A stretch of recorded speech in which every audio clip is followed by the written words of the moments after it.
혹시 김우현 감독님의 부흥의 여정 또는 애통하는 자는 복이 있나니라는 영상을 보신 적이 있으십니까? 거기에 등장하는 한재성 선교사님은 카자흐스탄으로 선교를 떠났습니다. 하지만 거기서 선교사님과 그분의 가족들은 안타깝게도 강도들을 만나게 됩니다. 근데 더욱더 안타까운 것들은 그 강도들이 몰랐던 사실이 하나 있었습니다. 그게 뭐였냐면 한 선교사님은 태권도 유단자이며 태권도를 가르치는 관장인 것이었던 것입니다. 그래서 7단, 8단 되는 관장님이셨는데 또 그것을 위해서 선교를 하러 가신 거였죠. 근데 이 상황에서 강도를 만난 그 상황에서 태권도 유단자인 우리 한 선교사님은 이 어렵고 곤란한 상황에서 어떻게 반응했을까요? 한 선교사님께서 어떻게 반응했는지 답변을 듣기 전에 우리 믿음의 조상인 아브라함은 자신의 곤란하고 어려운 상황에 어떻게 대처했는지 한번 알아보기 원합니다. 그걸 알아보면서 우리가 믿는 사람으로서 예수님을 믿는 여러분과 저는 어려운 상황과 곤란한 상황에 처했을 때 어떻게 반응해야 하는지 오늘 본문 말씀을 가지고 배우기를 원합니다. 첫째는 우리가 배울 수 있는 포인트는 바로 잘못된 결정과 행동은 우리의 상황을 더 악화시키고 문제를 더 가져온다라는 것입니다. 오늘 본문 말씀에 보면 불행하게도 우리 믿음의 조상 아브라함은 곤란한 상황에서 잘못된 선택을 하게 됩니다. 창세기 12장 3절에 하나님께서는 아브라함에게 내가 복의 근원이 될 것이다 라고 약속하셨습니다. 그 후 아브라함이 살던 땅에 기근이 심해지자 아브라함은 이집트로 잠시 피난을 가기로 결정합니다.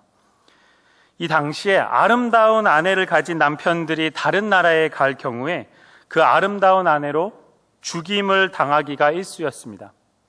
만일 저희가 그 시대에 살았다면은 저희 와이프분들이 다 아름답기 때문에 저희는 아마 이 자리에 없을 수도 있습니다.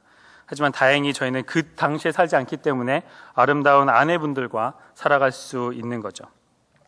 하지만 아름다운 자매를 가진 남자 형제들은 대우를 잘 받는 풍습이 있었습니다. 아름다운 와이프를 갖고 있으면 죽지만 누이나 동생을 아름다운 누이나 그 여동생을 가지고 있으면 잘 대우를 받는다라는 거죠. 그래서 아브라함은 자신을 보호하기 위해 애굽 사람들과 바로에게 거짓말을 할 계획을 세웠습니다. 오늘 11절에서 13절로 보면 아브라함이 자기 아내 사라에게 이렇게 말합니다. 애굽에 가까이 이를 때 그 아내 사례대로 말하되 나 알기에 그대는 아리따운 여인이라 애굽 사람이 그대를 볼 때 이르기를 이는 그의 아내라 하고 나는 죽이고 그대는 살리리니 원컨대 그대는 나의 누이라 하라. 그리하면 내가 그대로 인하여 안전하고 내 목숨이 그대로 인하여 보존하겠노라 하니라. 물론 여러분과 저는 아브라함의 이유와 선택에 대해 이해할 수 있습니다. 왜냐하면 자기가 죽을 상황에 있는데 거짓말하지 않겠습니까? 그리고 많은 사람들이 이해해 줄 것이었습니다. 게다가 아브라함이 말한 말은 다 틀린 것은 아니었어요. 왜냐하면 사라가 정말 자신의 반쪽 이복 누이였으니까요. 배달은 누이였다라는 거죠. 다시 말해 아브라함은 나는 반쪽 사실을 말했으니까 잘못한 것이 없어 라고 합리화할 수 있었다라는 거죠. 근데 여러분과 저도 종종 그렇게 할 때가 있지 않습니까? 나를 합리화하면서 다른 사람들이 하면은 이런 말이 있죠. 다른 사람들이 바람피면은 불륜, 내가 바람피면은 로맨스. 이런 것처럼 저희는 뭔가가 저희 상황에 나쁘고 어렵고 이럴 때는 합리화를 시킬 수 있다라는 거죠.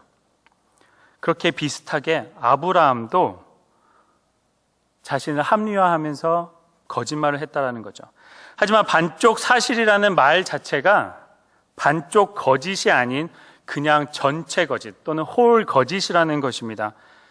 여러분, 피자를 반으로 자른다고 해서 햄버거가 되지 않습니다. 피자를 반으로 잘라도 피자입니다. 그런 것처럼 거짓말을 10개 중에서 하나만 했더라도 그 문장 중에 그거는 거짓말이 되는 것이죠.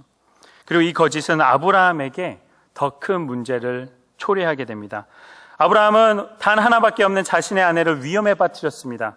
아브라함이 바로에게 나의 누이야 라고 하자 바로는 그 아름다운 사라를 데리고 자신의 궁으로 들여 잠자리를 같이 하려 시도했습니다. 이 일은 자신의 아내에게 피해를 주는 것뿐만 아니라 사라를 통해 아브라함의 후손을 보아서 복의 근원이 되게 하려는 하나님의 계획, 그 계획에 차질을 주는 것이었습니다. 게다가 아브라함은 복의 통로로 복을 남에게 가져와야 했는데 그러기는커녕 질병과 저주를 애굽 사람들과 바로에게 가져온 것이었습니다. 오늘 말씀에 18절에 보니까 바로가 아브라함을 불러서 이르되 내가 어찌하여 나를 이렇게 대접하느냐, 내가 어찌하여 그를 내 아내라고 내게 고하지 아니하였느냐, 이렇게 거짓말하니까 17절에 그 전에 하나님께서 큰 재앙을 내리셨다고 하십니다. 아브라함은 복의 근원, 복의 통로, 축복의 통로가 되는 자였습니다. 그렇게 하나님이 세우시려고 했습니다. 근데 이집트 사람들한테 복을 가져오고 사랑을 가져온 게 아니고 하나님의 벌과 하나님의 재앙을 먼저 맛보게 되었다라는 거죠. 지금 제가 말한 이러한 일들, 사랑하는 내 아내에게 피해를 주고, 그리고 복의 근원이 돼야 되고 복을 가져오고 사랑을 가져오고 하나님의 그 따뜻함을 안겨줘야 되는 이 믿음의 조상이 남에게 저주와 재앙과 벌을 가져왔다라는 것이, 이러한 일들이 믿음의 조상이 할 일이었겠습니까? 어떠한 상황에서도, 곤란하고 어려운 때에도 악은 선을 만들어낼 수가 없습니다. 잘못된 행동, 죄스러운 행동은 위험하고 어렵고 곤란한 상황에 있는 하나님의 사람들을 구원해 줄 수 없습니다. 그 잠시나마 구해줄 수 있을 것 같지만 결국에는 구해줄 수 없다라는 거죠. 만일 엄청난 믿음을 가지고 있던 아브라함이 그의 거짓말로 자신뿐만 아니라 다른 사람과 하나님께도 나쁜 영향을 끼쳤다면 우리의 잘못된 행동과 죄는 얼마나 더 큰 나쁜 영향을 남에게 그리고 하나님께 가져오겠습니까? 제가 말씀드렸는지 잘 모르겠지만 하나님께서 제가 이 강단에 서서 말씀을 나누기 원할 때, 선포하기 원할 때 하나님이 저에게 항상 하시는 것이 있습니다. 제가 말씀을 준비하고 설교하기 그 사이에 때는 정확하진 않지만 하나님이 항상 저를 먼저 테스트하십니다. 자, 오늘 너가 이러한 설교를 할 거지, 이러한 하나님의 말씀을 전할 건데 너는 어떻냐? 라고 항상 저를 테스트하십니다. 근데 이상하게도 이번에 수요 설교를 준비하면서 오늘 한 6시까지 아무런 테스트가 없었습니다. 그래서 오늘은 없구나라고 이러면서 이제 일을 나와서 차를 타고 이제 교회로 오려고 하는 그 순간 옆에 저희 직원 다른 같이 일하시는 분의 차가 서 있었습니다. 근데 문을 반 정도 열고, 문을 닫으면 안 되니까 문을 반만 열고 제가 짐을 넣고 차를 탔는데 문이 활짝 열려버린 거예요.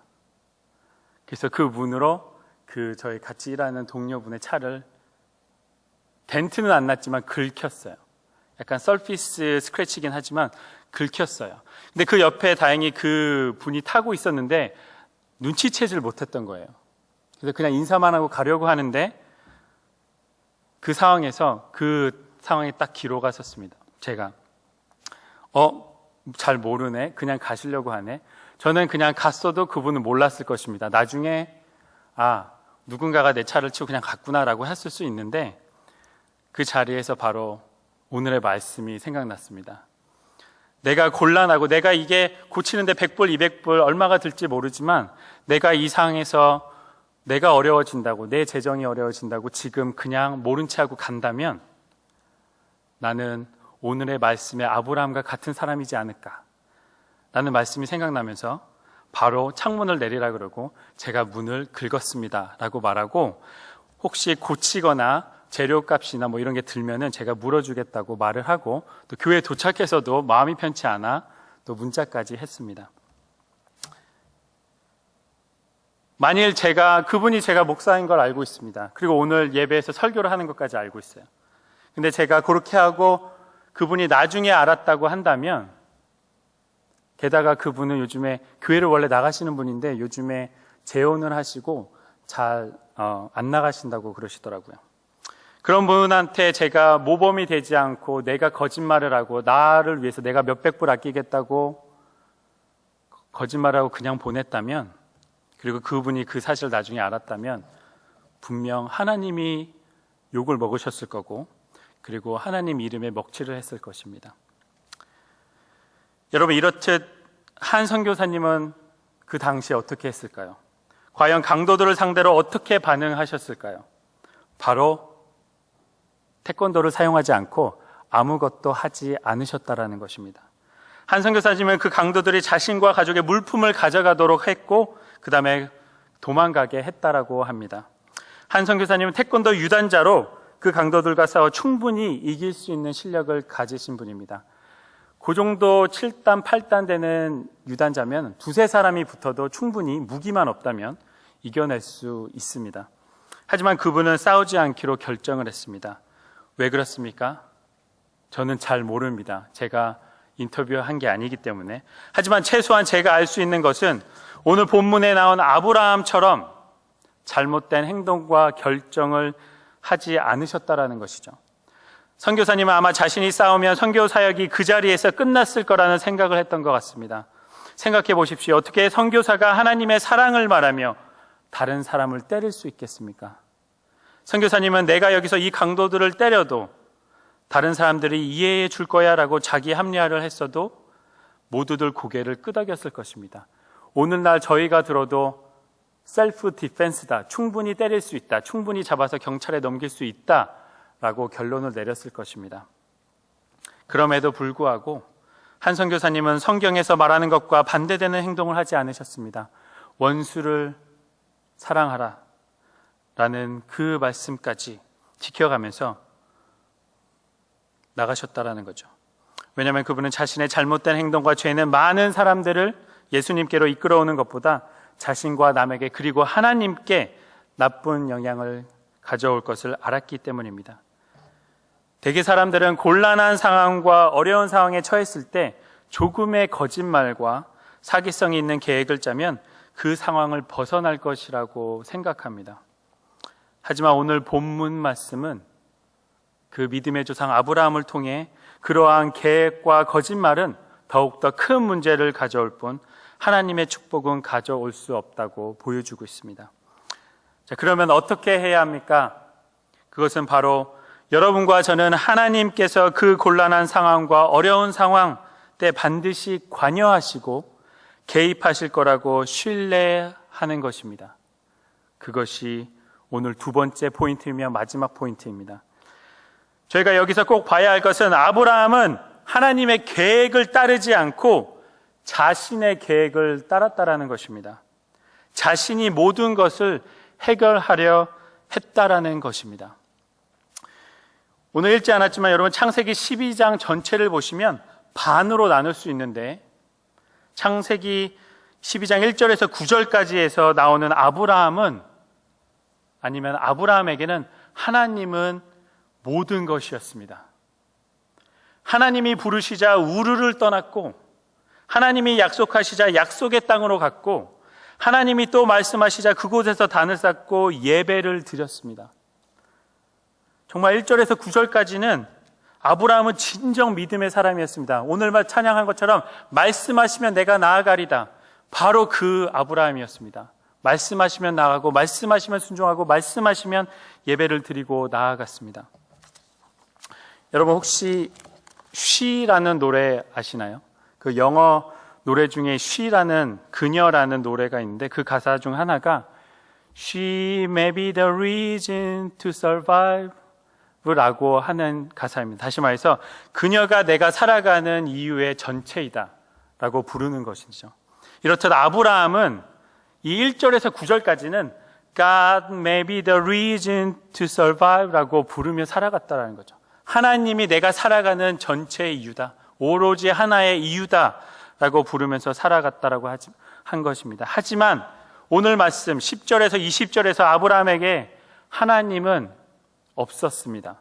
기근이 생기자 하나님께 물어보지도 않고 애굽으로 내려갔고, 그리고 곤란하고 어려운 상황에 처하자 자신의 힘으로 빠져나오고자 계획했다라는 거죠.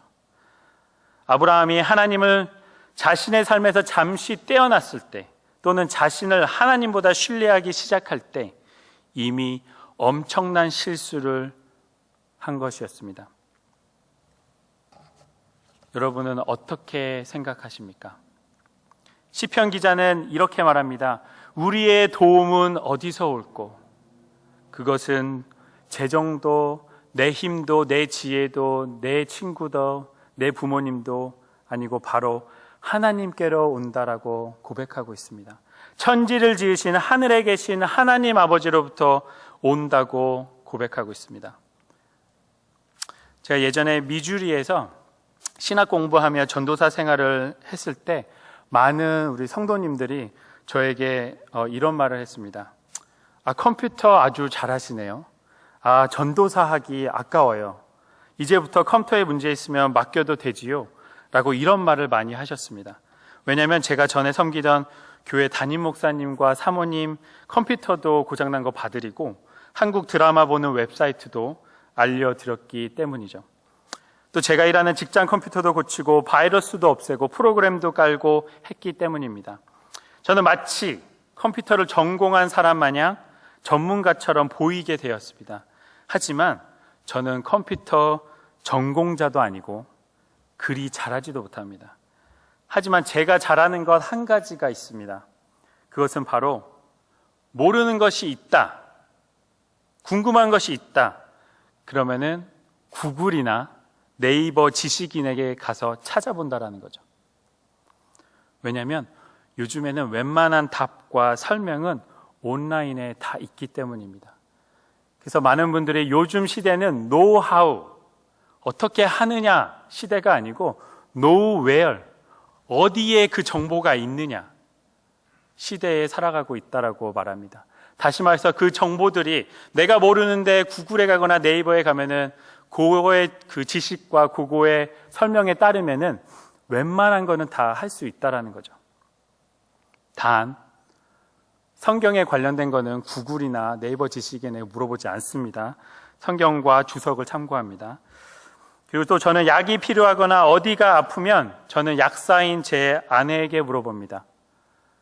또는 저희 담임 목사님은 아마 사모님에게 물어보실 거라고 확실합니다. 왜냐하면 제 아내나 우리 담임 목사님 사모님께서 약에 관하여는 저희보다 전문가이기 때문이죠.